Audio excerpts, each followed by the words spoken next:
हाँ तो भाई साहब, क्या हाल चाल। जय श्री महाकाल।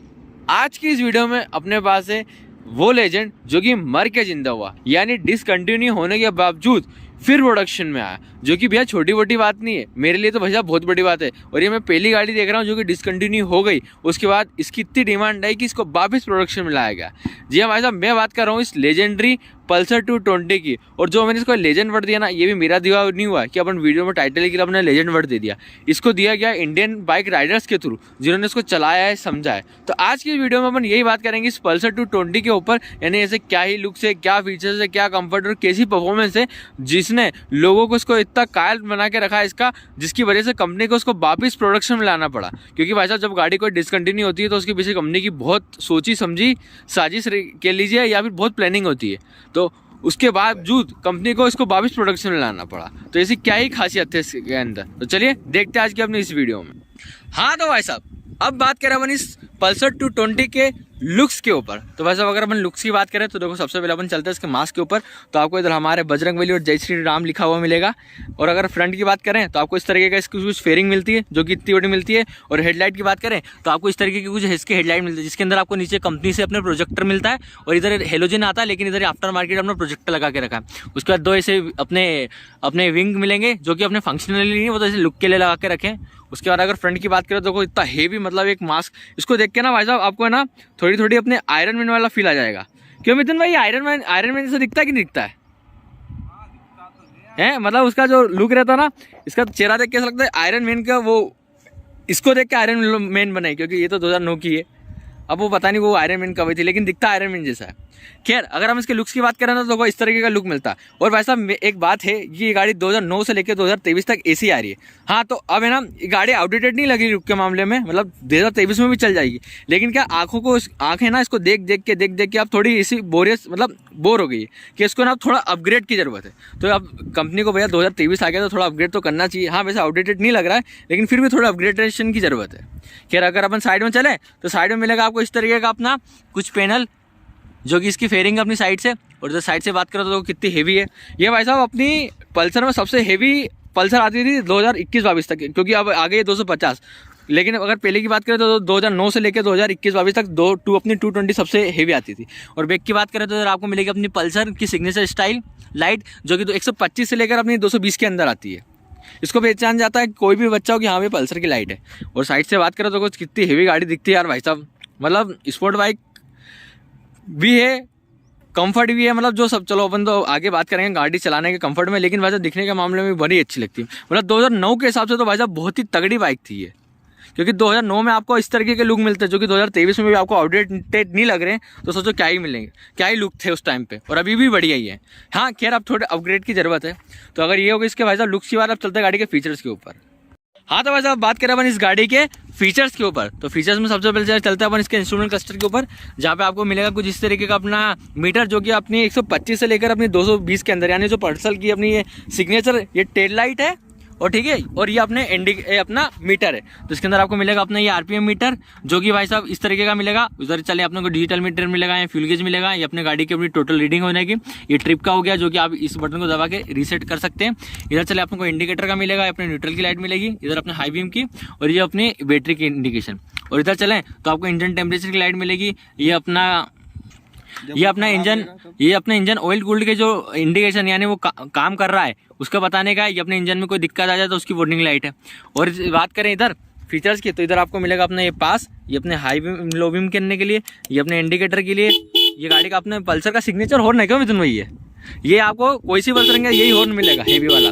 उसके बाद इधर चले तो इधर मिलेगा आपको अपना एक किल स्विच, और नीचे मिलेगा आपको सेल्फ। ये अपनी क्या कहते हैं BS6 गाड़ी है, तो इसके अंदर आपको अपना BS4 है ना, अच्छा अरे वैसे भी BS6 ही लेगा सामने वाला। तो आपको है ना इसके अंदर आपको अपना लाइट बंद चालू करने का ऑप्शन नहीं मिलेगा, क्योंकि BS4 से कंपनी ने हटा दिया है उसको। और इसके नीचे की बात करें तो ये गाड़ी खैर अपनी BS4 है, लेकिन अगर आप BS6 में जाते हो तो आपको मिलेगा भाई साहब इसके अंदर फ्यूल इंजेक्टर। ये तो खैर अपनी कार्बोरेटेड है, लेकिन अगर आप लेने जाओगे तो आपको मिलेगी अपनी फ्यूल इंजेक्टर। और भाई साहब फीचर्स की बात करें तो इसके अंदर मिलता है अपना ऑयल कूल्ड इंजन, यानी जो अपना इंजन ऑयल रहता है वो देखो, ये इधर से आपको मैं बता देता हूँ, ये यहाँ से निकलता है। ये देखो भाई साहब, ये अपना इंजन है 220 सीसी का। अभी अपने इंजन में से देखो, ये इंजन ऑयल निकलेगा यहाँ से जाएगा, ये अपना ऑयल गोल्ड की बेजिंग, और ये अपना रेडिएटर में ठंडा होगा। और ये दूसरी साइड से आपके ये इंजन में वापस एंटर हो जाएगा ठंडा करके। ये अपनी इस गाड़ी के अंदर आपको ऑयल कूल टेक्नोलॉजी मिलती है।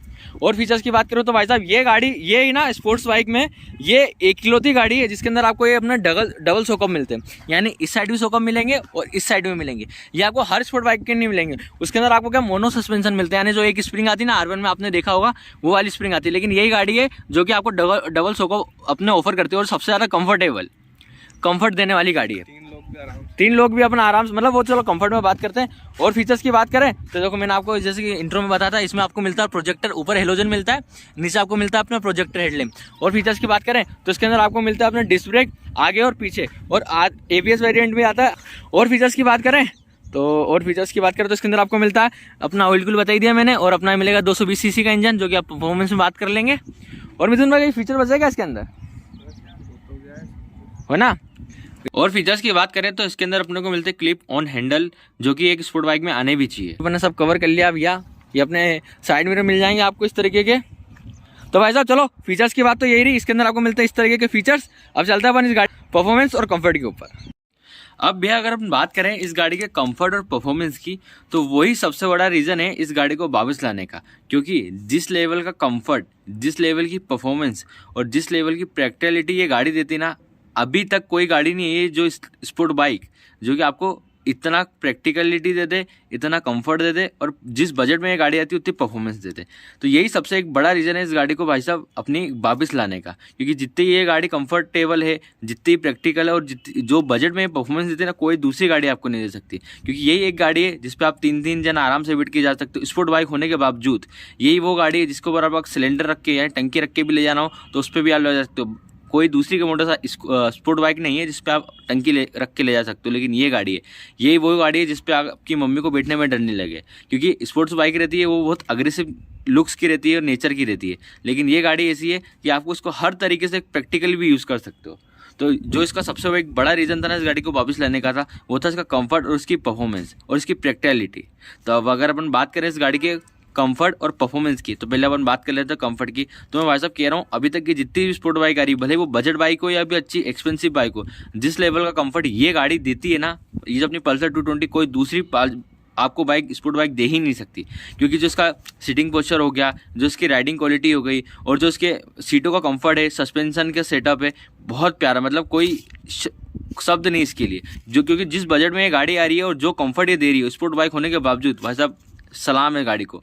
इसलिए तो ऐसे इसको लेजेंड नहीं कहा जाता है। एक तो इसकी परफॉर्मेंस भी जिस बजट में आती है बहुत शानदार है, उसके बाद जो कंफर्ट ये गाड़ी देती है कोई दूसरी बाइक आपको नहीं दे सकती। भले वो R1 हो, RR 310 हो, KTM हो, कोई नहीं लगती इस गाड़ी के सामने कंफर्ट के लेवल में। तो अगर अपन इसके कंफर्ट की बात करें ना, तो भाई साहब इसका जो अपने सिटिंग पोस्चर है वो भी बहुत शानदार है। इसमें अपना आपको पीठ में ज़्यादा झुकाव मिलता है, एकदम जो पोस्चर एक सही साइड रहना चाहिए, जिससे आप अच्छे लंबी टूर तक गाड़ी चला लो वो बिल्कुल मिलता है। उसके बाद अगर सीट की बात करें तो सीट भी अच्छी खासी कंफर्टेबल मिलती है। और अब बात करें इसके सस्पेंशन सेटअप की, तो भाई साहब मैं बोल रहा हूँ ना, बजाज की तो आप कोई सी भी गाड़ी उठा लो, उसके अंदर जो आपको सस्पेंशन सेटअप मिलेगा ना, वो आपको दूसरी कोई कंपनी नहीं देगी। भले वो होंडा ले लो, TVS ले लो, क्योंकि जिस लेवल का सॉफ्टनेस अपनी बजाज की गाड़ियों की सस्पेंशन सेटअप देते ना, वो कोई सी कंपनी की नहीं देते। तो सस्पेंशन के मामले में आगे पीछे दोनों बहुत शानदार है। अगर ढचका आता भी ना तो गाड़ी अच्छी खासी से ऑब्जर्व कर लेती है, आपको बहुत कम मात्रा में ढचका लगता है कि हाँ ढचका लगा है। और अब बात करें इसके अपन परफॉर्मेंस की, तो बस परफॉर्मेंस से पहले मैं इस गाड़ी की हैंडलिंग की बात करना चाहूँगा, क्योंकि जो इसकी हैंडलिंग है ना वो भी बहुत प्यारी है। क्योंकि जो इसकी जो अपनी प्लास्टिक की फेयरिंग है, ये क्या ऊपर की साइड है, नीचे तक नहीं है। तो इस वजह से क्या होता है, जो इसकी गाड़ी की जो कटबाजी की कला रहती है ना, जब अगर देसी भाषा में बोलूँ नागिन जैसे नचाने की, तो वो भी आप गाड़ी आराम से नचा सकते हो। अगर आपके हाथ में एक बार इस गाड़ी का कंट्रोल आ जाए तो आप इसको आराम से नचा सकते हो। इसमें कोई हैंडलिंग में भी इतनी कुछ वो नहीं लगती, जैसे अपनी दूसरी बाइक रहती है उसमें गाड़ी मोड़ने में इतनी दिक्कत आती है, इस गाड़ी को इतनी कुछ खास दिक्कत नहीं है। हैंडलिंग भी बहुत प्यारी है इस गाड़ी की। और अब बात करें मेनली इस गाड़ी की परफॉर्मेंस की, तो भाई साहब जो ये इस बजट में ये गाड़ी आ रही है, मतलब आज के डेट में तो अभी ये जब रीलॉन्च हुई है तो 170-180 की पड़ रही है।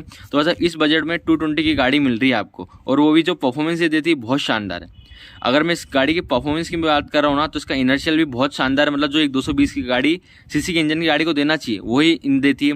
और सबसे पहला तो मेरे को लगता है इसका मिड, मतलब 70, 80, 90 पे भी गाड़ी ऐसी चलती है एकदम स्मूथ। और 70, 80 पे भी अगर आप इसको एक बार ऐसे रेस खींच दोगे ना, तो आराम से 70 से 110 आराम से पहुंच जाएगी, मतलब कुछ ज़्यादा एफर्ट्स नहीं लगाने पड़ेंगे। तो उस मामले में मेरे को इसके इंजन की परफॉर्मेंस मिड रेंज बहुत ही प्यारी लगी। इनर्शियल भी बहुत बढ़िया है, लेकिन मैंने इसके कंपेरिजन में अपनी R1 चलाई है, मतलब R1 चलाई है, और 310 तो तो नहीं चलाई है मैंने, खैर एक R1 ही चली है मैंने स्पोर्ट बाइक में। तो उसके अगर मैं इसके इनर्शियल की बात करूँ तो उसका इनर्शियल मेरे को बहुत ज़्यादा अच्छा लगा इसके कंपेरिजन में। बहुत अच्छा तो नहीं कहूँगा लेकिन अच्छा लगा। और अगर अपन बात करें इसके टॉप एंड की, तो टॉप एंड में भाई साहब 130 140 तक जाती है। इतनी अपन ने खींची नहीं, लेकिन देखिए इसकी स्पीड अपन ने कैसी क्या निकल रही थी। तो टॉप एंड में भी गाड़ी 130 140 तक चली जाती। लेकिन मेरे को इसमें सबसे प्यारा लगा इसका मिड रेंज। और मिड रेंज में आपकी गाड़ी चलती है, तो मिड में तो आप एकदम उठा दो गाड़ी, बिल्कुल आराम से उठेगी। ऐसा कुछ आपको इंजन को ज़्यादा एफर्ट्स लगाने नहीं पड़ते। बाकी भाई साहब परफॉर्मेंस में मैं एक और बात कहना चाहूँगा, ये गाड़ी अपने फुल पोटेंशियल तक जाती है। यानी कि अपने 12,000 आरपीएम दे के रखे ना तो 12,000 तक जाएगी, लेकिन जब गाड़ी खड़ी हो और चलते में 11:30 तक। और इसके अंदर मिलता है आपको अपनी 5 स्पीड का मैनुअल ट्रांसमिशन, एक नीचे और 4 ऊपर। और एक और मैं आपको बता दूं भाई साहब, जिस रेंज बजट में गाड़ी आती है ना, उस हिसाब से परफॉर्मेंस बहुत लाजवाब है। आपको बिल्कुल ऐसा नहीं लगे कि आप कोई हल्की गाड़ी चला रहे हो। मैं बोल रहा हूँ जब जैसे अपन नॉर्मल जो अपनी 100 सीसी की गाड़ी या 150 सीसी की गाड़ी चलाते हैं तो 100-190 की स्पीड में थोड़ा वाइब्रेशन आ जाता है। लेकिन ये गाड़ी 70-80-90 पे कुछ लगता ही नहीं इस गाड़ी को कि आप कुछ मतलब इसको कुछ लोड पड़ रहा है। और अगर 70-80 पे भी अगर आपने गियर मतलब चौथे 5वें गियर पे चल रहे हो और आपने रेस की थी ना, तो बिल्कुल गाड़ी बिल्कुल दम भरती है। ऐसा नहीं कि थोड़े भब करके या मतलब थोड़ा रेस्ट लेके गाड़ी चलती है, बिल्कुल आराम से लोड लेगी। तो परफॉर्मेंस के मामले में तो बहुत शानदार लगी। मतलब इनर्शियल भी बढ़िया है इस गाड़ी का। सबसे बेहतरीन मेरे को लगता है इसका मिड रेंज, और टॉप एंड भी बहुत ठीक ठाक है, जैसा मतलब एक बजट की गाड़ी को होना चाहिए वैसे ही बिल्कुल। तो बस अब एक यही छोटा सा मेरा अनुभव था अपनी इस 220 के ऊपर, जो कि मैंने आपके साथ साझा करा। अगर आपको वीडियो अच्छी लगी हो तो अपने चैनल को लाइक सब्सक्राइब कमेंट शेयर करें। बाकी भाई साहब मैंने आपको बता ही दिया ये गाड़ी लेजेंड क्यों थी और इसको वापस लाने का रीज़न क्या था। क्योंकि जिस लेवल का कंफर्ट, जिस बजट में ये गाड़ी आती है और जिस हिसाब की प्रैक्टिकलिटी ये गाड़ी देती है, आपको कोई दूसरी गाड़ी नहीं दे सकती इस रेंज में, इस इंजन सीसी के रेंज में और इस बजट में। तो भाई साहब अगर आप वीडियो यहाँ तक देख रहे हो तो आपका इतना महत्वपूर्ण समय देने के लिए धन्यवाद। अब मिलते हैं अगली वीडियो में, जब तक ले भाई साहब जय श्री महाकाल।